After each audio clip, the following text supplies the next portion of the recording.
Welkom, en vandag gaan ons 'n baie algemene, maar dikwels misgetykte sirkulasieprobleem van nader bekyk: aneurysmes in jou bene. Goed, kom ons spring sommer dadelik weg met 'n vraag. Ons praat hier van 'n toestand wat hoofsaaklik een spesifieke groep affekteer en ek weet die mees algemene plek waar dit voorkom, gaan jou nogal verras. En die antwoord?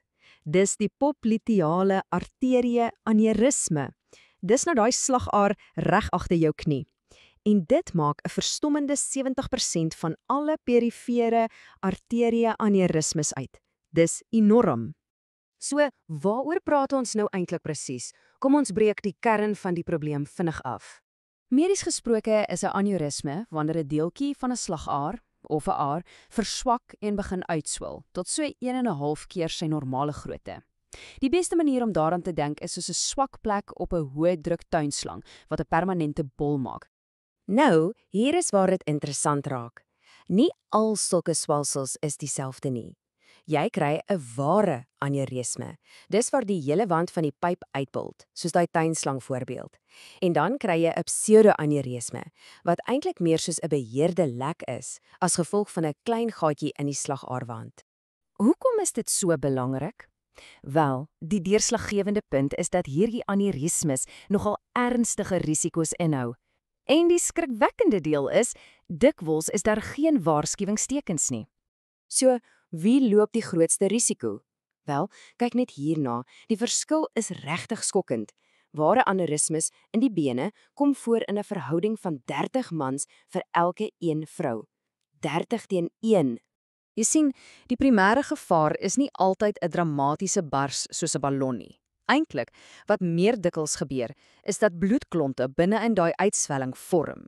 En dan kan stukkies van daai klonte afbreek, stroom afbeweeg en kleiner are heeltemal blokkeer.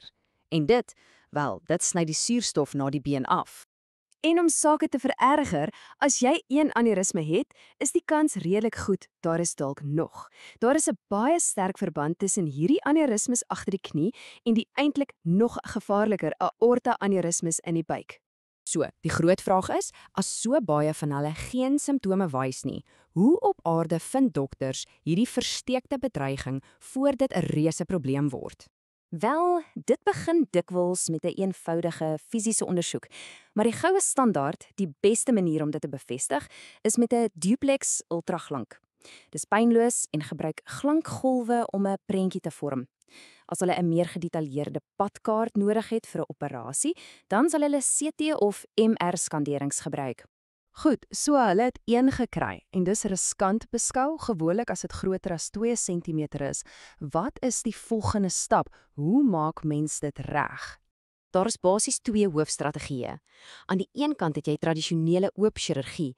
Dis die ou beproefde metode. En aan die ander kant is daar die minder indringende endovaskulêre herstel. Endovaskulêr beteken net binne in die bloedvat en dit word met iets gedoen wat 'n stentoorplanting genoem word. En hierdie data wys die kompromie baie duidelik. Ja, met die endovaskulêre metode is jy baie vinniger uit die hospitaal en daar's minder komplikasies in die eerste maand.